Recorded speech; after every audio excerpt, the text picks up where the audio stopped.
Good morning and welcome to week, what is it already? It's the sixth week, right?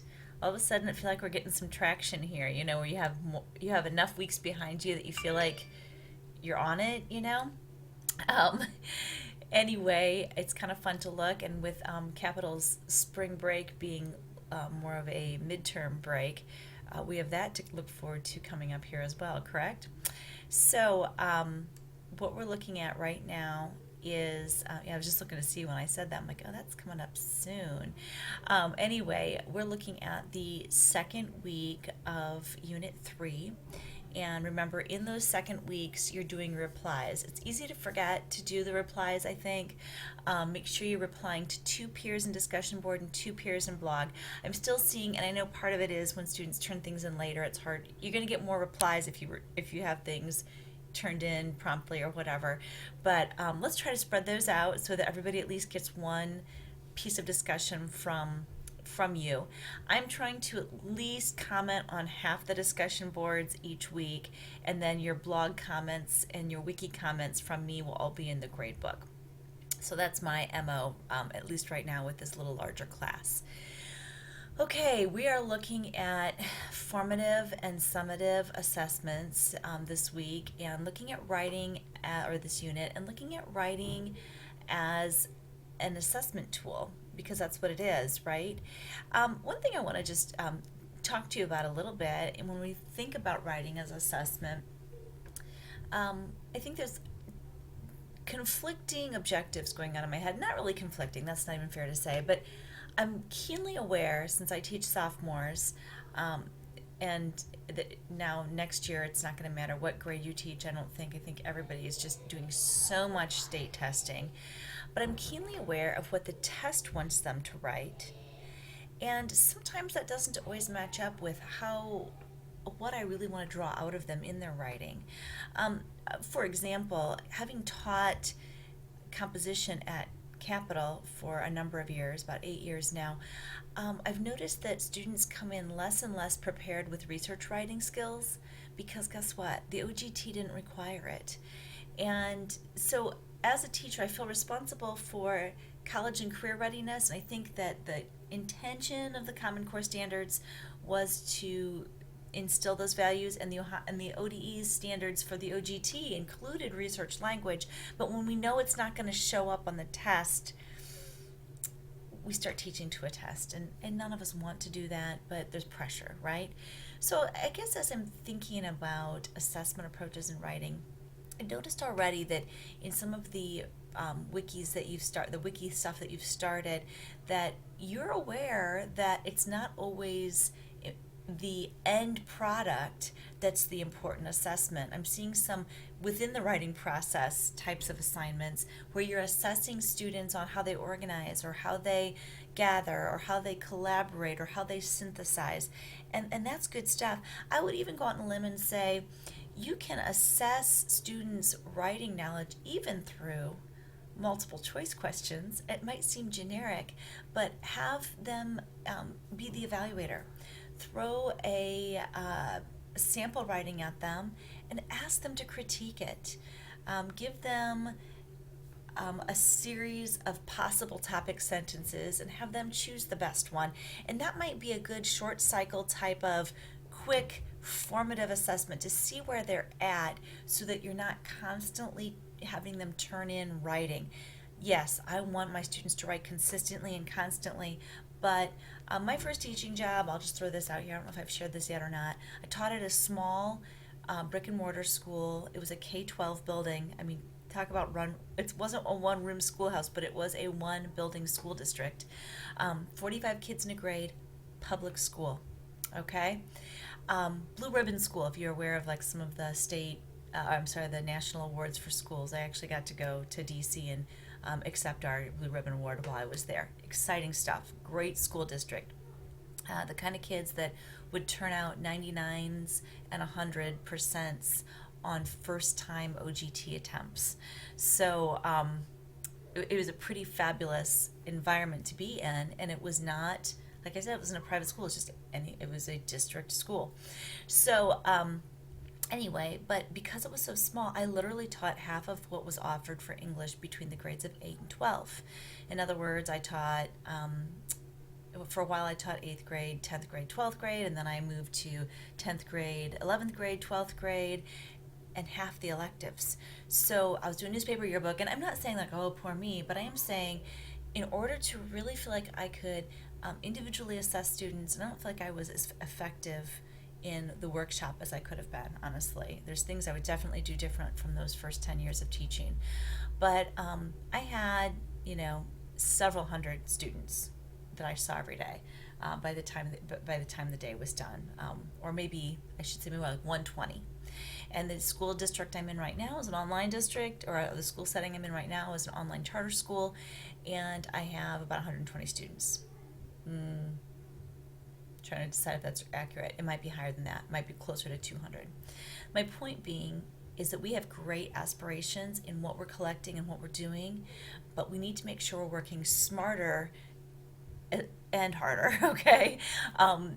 We collecting writing for a certain task versus trying to cover it all will help our students and it will help us. So just really think creatively about how you can assess. That's the moral of that story. So we're going to reply to the discussions in the blogs this week, and we're going to start on our wiki. As always, please feel free to, or I would encourage this reading part, even though I say that's for the first week of the unit. I think that the no-brainer is that there's no, I make it sound really clear cut, like you do this week and this next week, but just like the writing process, it's much messier than that, right? So go back in, check out that Common Core Standard app, get comfortable with it, look at your, look at this PDF from Graf and Birkenstein and see what you can do with that. Remind yourself of the Bloom's Taxonomy, be inspired by the creativity and assessment video, and then jump into your wiki, or do all of that while you're doing your wiki. Have that video playing while you're doing your wiki, perhaps. Now, as we build, what I'm thinking of is that each piece builds on and stacks on the last piece, but there might be something from the first phase of the wiki that you want to alter. And that's why I put it in a wiki with the concept of trying to think of it as a portfolio, something that's progressive, something that is formative, and then the end product will be our summative assessment, so it's kind of doing a dual purpose. So if as we go along, what I'm asking you to do next doesn't work with where you started, don't erase it, okay? Don't like, oh, I gotta delete all this. Keep it, just rearrange. Or put it in a separate spot. You can have more pages to your wiki than what I require. Keep this stuff. Don't reinvent the wheel over and over again. And some of you are asking me, do I have to make everything original? Absolutely not. Why would we do that if we have great things out there? I think the other part of it is put your own mark on it if you wish. An example of that for me was, sometimes things become hybrids, and I shared it with one of you, I believe. When we were talking about getting to know you activities, several of you talked about a getting to know you survey. And several years ago, I've used that in different ways for several years when I taught in brick and mortar, and I even went into college teaching about 8 years ago. And I really like it. It works well.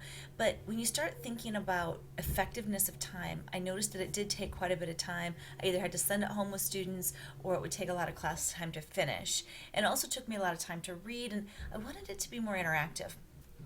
Then I went to a teaching workshop, and the instructor gave us a reflection inventory that I really liked, and it talked about like what's your most outstanding high school memory, what's your most outstanding what do you think about this and that. It was like a really very deeply reflective, and I loved what it drew out of our teaching group. Then I started teaching this whole concept of they say, I say, in order to help students create arguments, because I noticed that students really had a hard time constructing arguments. They could speak argumentatively, but they had a hard time putting the pieces together into thesis statements. Thesis statements just bewildered students, and they still do, I believe.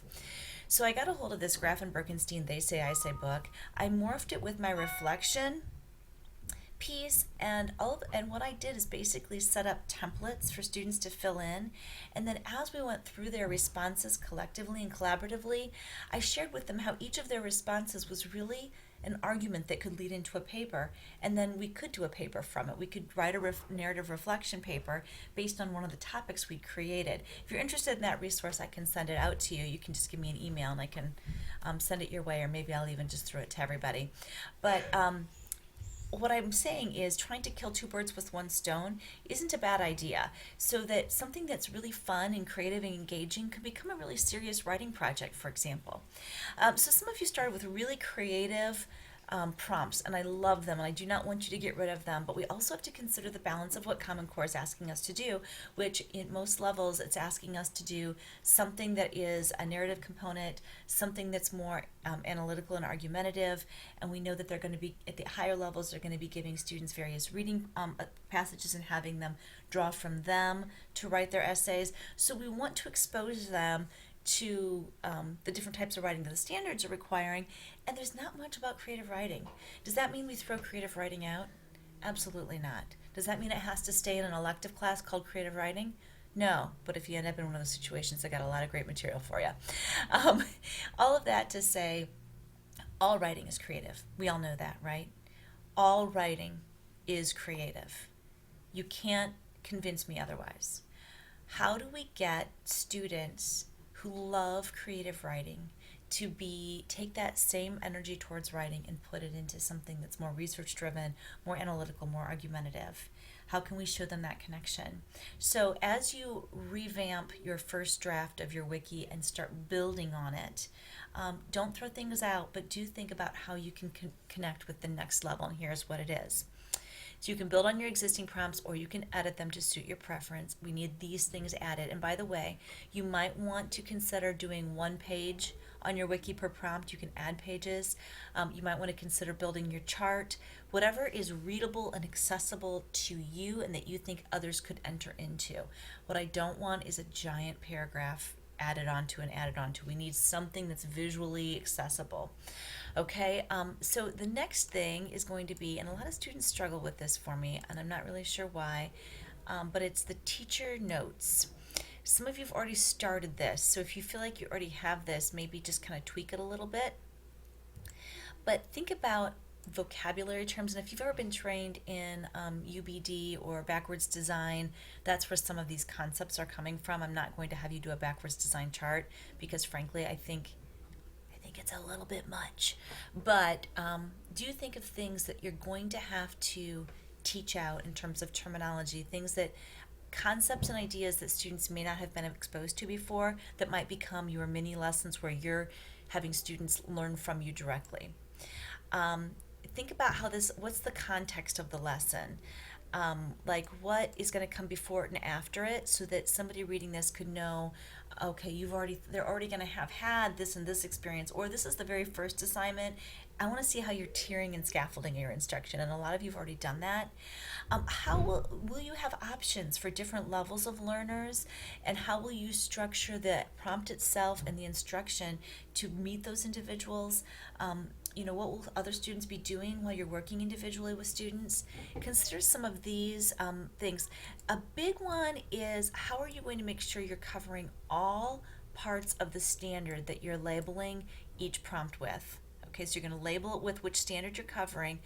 How will you be covering all parts? And just a side note, if you are certified to teach more than one grade level, you can handle that by either focusing in on one grade level, or you can mix it up and have like one third grade prompt, one fourth grade prompt, one fifth grade prompt, whatever, okay?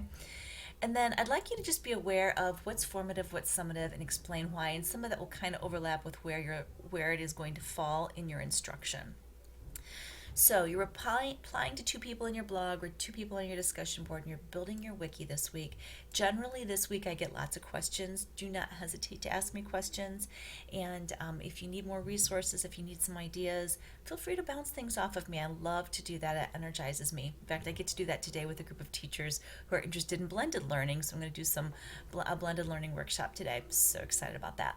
Have a great week. Keep your energy going. I'm really enjoying watching how sensitive and in tune you are to students and into the content area of writing.